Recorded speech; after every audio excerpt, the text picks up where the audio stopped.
closer. Gonna have a go at aluminium welding or brazing. I don't know what they call it. This is the stuff from the Chinese advert from China. I think it is zinc with 3% aluminium or something. It says that this stuff is in. It's difficult to get really good information, but we're going to try and do it like they do in the advert. You guys that have been watching YouTube have seen how they do this to make it look so easy. So we thought we'd have a go. I'm here with another member of the family who's interested in his workshop. You can see. We'll have a pan around in a minute. Don't. So it says heat the workpiece up and then melt the rod on the workpiece rather than melting the rod in the flame, which is an interesting way of doing it. So you can see it does appear to be a low melting point. I'm going to change hands because I can heat with my left and flame with my right. Or sorry, heat with my left and solder with my right. So not hot enough yet. I think the workpiece needs to be hotter because it's not really making an amalgam of alloy at the surface, at the interface between the aluminium and the brazing or welding rod, whatever you call this stuff. A little bit better. You can see it is oxidizing though because it's going cloudy on top, so it's not super shiny like in the on the internet, but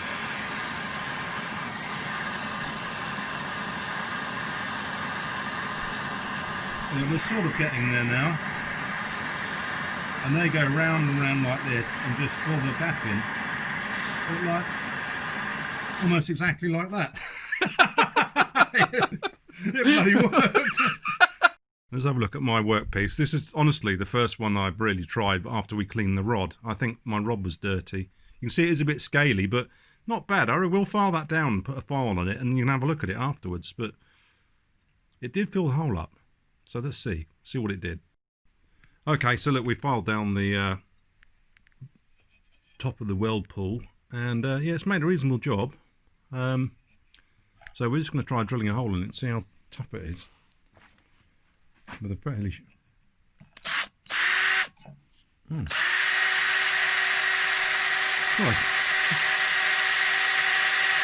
That's pretty hard stuff. Yeah. Just try aluminium next door to it, just there, see what that does. Oh. Yeah, the aluminium is softer. I think that drill's pretty blunt actually. It is, yeah, but it's going through it. Yeah. It's going through there a lot easier than it's going through here.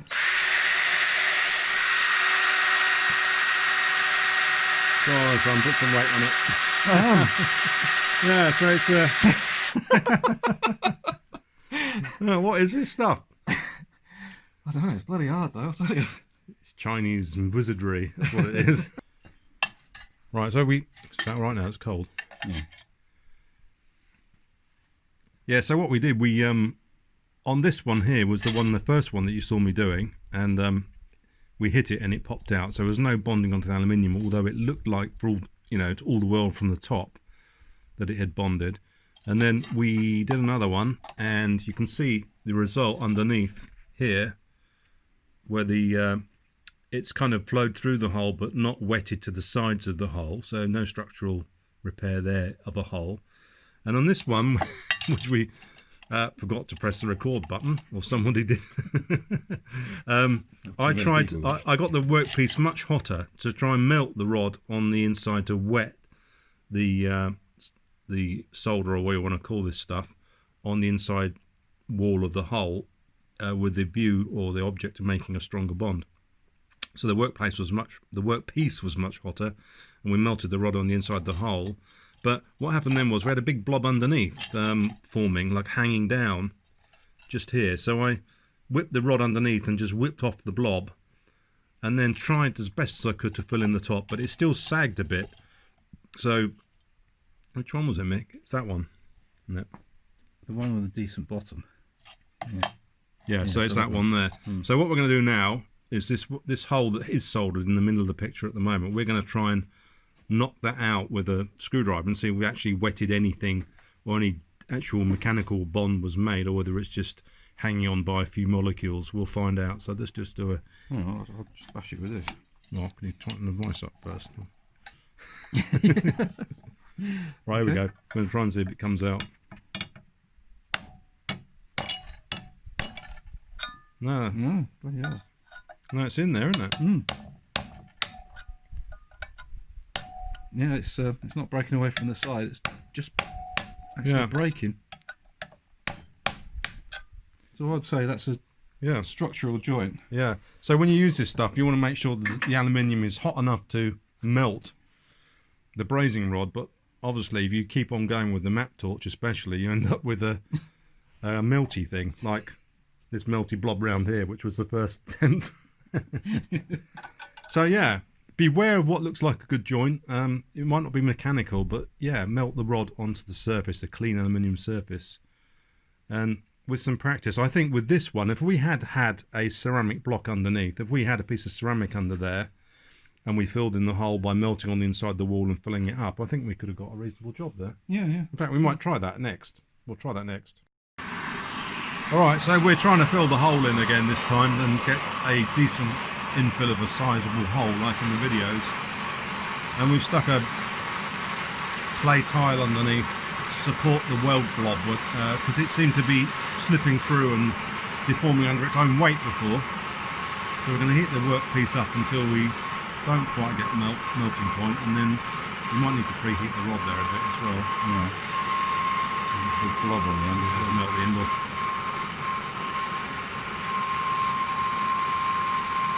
Don't drop it on the workpiece, let it drop on the floor. Bang it now. That's it, got it. Okay, now remove the heat, I suppose, and see if it will melt. No, you're not there yet. No, you're not hotter than that. You want actually to melt at the workpiece, and you're running out of gas.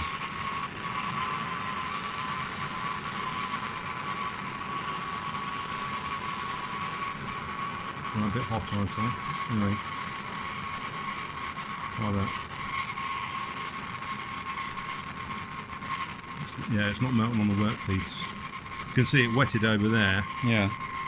On the left-hand side. A bit more pressure, yeah, a bit more heat. You're running out of gas, I think. You're right.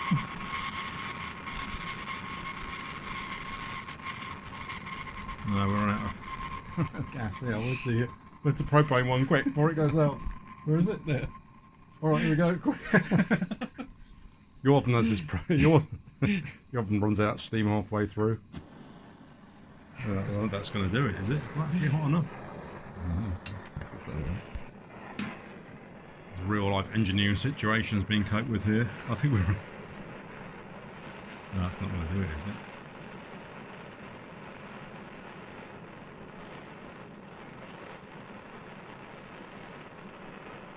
No. Oh, it's enough to melt the rod, but not to get the workpiece hot enough. Yeah. You've got what my dad was a bloody dry joint you got there, son. What you doing? Oh, it's what's running out now. You ever been? Can't wait. Have you ever been? Make it up. You ever been clipped round the ear when you're holding a blow lamp? You soon learn. There's another one somewhere. Right, blow lamp number 3 is being looked for. It's around here somewhere. No. Now, if your shed's like this, then hit the subscribe button now.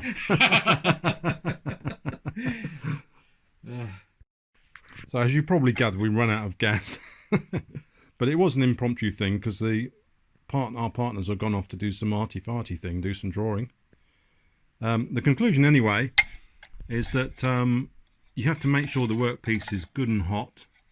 But not melting. And not melting, obviously. And that you melt the rod. You might need to preheat the rod slightly in the frame, but you need to get the rod to melt at the surface, the interface, to form any kind of mechanical bond. Otherwise you end up with what looks like a reasonable cosmetic bond or cosmetic finish, but it's not fixed on. But the one where we did deliberately try to melt the rod onto the workpiece actually was a good mechanical joint, because we blitzed through it with a punch and it didn't separate, and we've shown by drilling it that this stuff is quite hard. So